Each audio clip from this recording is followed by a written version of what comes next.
Hello, and welcome to Pandemic Chats. We are all three United Methodist pastors. We're friends from our time in seminary many years ago, and we're going to introduce ourselves to you and let you know about the congregations that we serve. David, start with you. My name is David Johnston, and I serve Concord United Methodist Church in Vine and Branches Campus Ministry in Athens, West Virginia. So we're in a small town in southern West Virginia, and Concord University, where I do ministry, is a small state school. Both have about 1,200 people. Scott? Hey everyone, I'm Scott Grantland, and I serve as the senior minister at Grace United Methodist Church in Auburn, Alabama, part of the Alabama West Florida Conference. And I'm Bonnie Scott. I serve Trinity United Methodist Church in Germantown, Maryland. I live exactly 20 miles north of the White House. And we have found in this season that it has been really nice to collaborate with other pastors and to kind of reach out and have conversations. And we wanted to bring you some of those conversations over the next few weeks about themes related to healing and the invitation that God has for us in this very strange time to find healing. So we're going to kick things off today with a conversation about loneliness, which is something that I think all of us have experienced in many forms, especially in this season right now. Practically every human being can recall situations in which he or she has experienced that strange inner gnawing, that mental hunger, that unsettling unrest that makes us say, I feel lonely. Yeah, so in that, I know all of us have felt lonely at some point, even before this. And an experience I had was when the three of us were in seminary during that first year. It was a really exciting time because there was meeting so many new people, interesting people from all sorts of different places, and having all these worship services and small groups and new classes, and just the excitement of being at Duke Divinity School together. But at the same time, I found that to be an incredibly lonely time. And I wrote a song about it that I played at some open mic night things when we were in seminary. And I've heard from a lot of people that song named something they were experiencing. Part of the lines being, no one ever talks about home here. No one ever talks about what they left behind, the people they held so close and held so dear. That we all came from these communities that had nurtured us and helped us hear this call to ministry and launched us there. And we had all just lost these communities we had. And while we were working on forming a new one, it wasn't something we talked about. And so in the midst of community, we were feeling really alone. It seems like that same feeling you get when you can like go to a party and be surrounded by people and yet still feel this kind of inner ache of loneliness, which is a strange thing to think, that you can be surrounded by people and still feel lonely. But I think that is very true. Scott, you just moved from Colorado to Alabama and started with a new congregation. What has your experience of loneliness been like? It's funny you mentioned that, Bonnie. I was just thinking about that in light of David's story.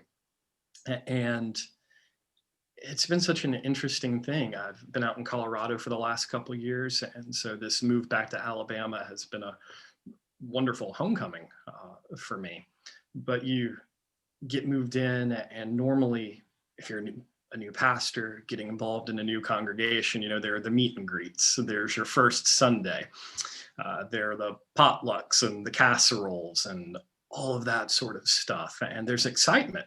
But the vast majority of my congregation I have spoken with on the phone. I've had Zoom meetings with, but I have still yet to actually meet and fellowship with in person. And that's absolutely created a feeling of loneliness within me, as I long to get to know them and be with them in an actual embodied sort of way.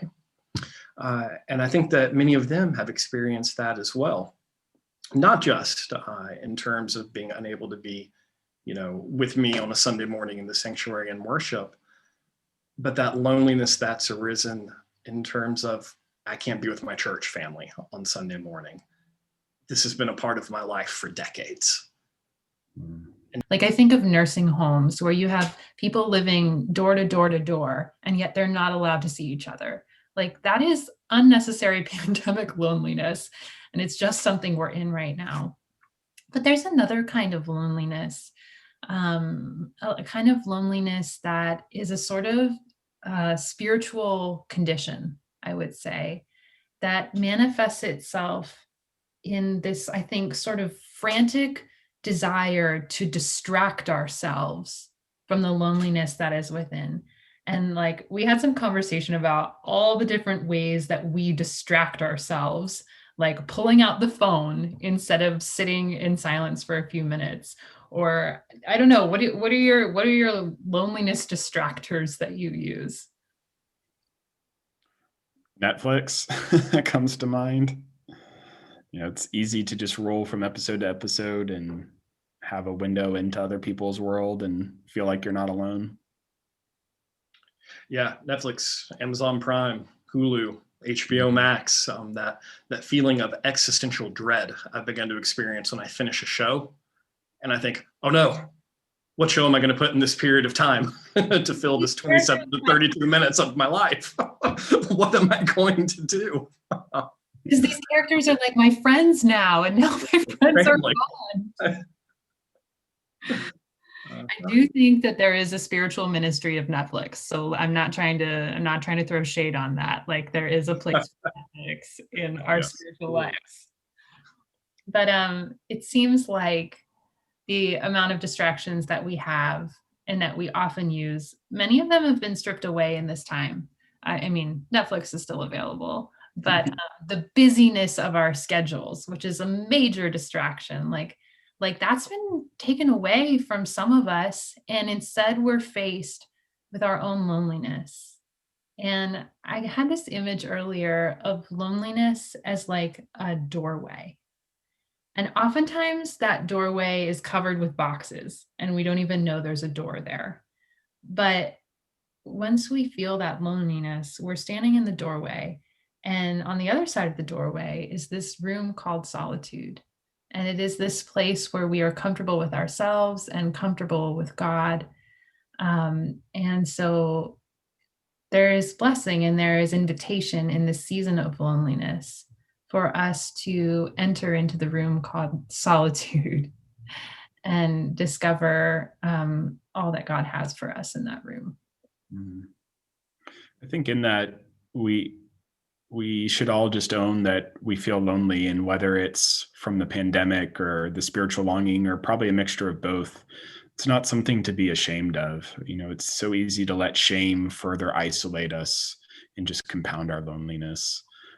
But rather just to embrace loneliness as the condition of where we are.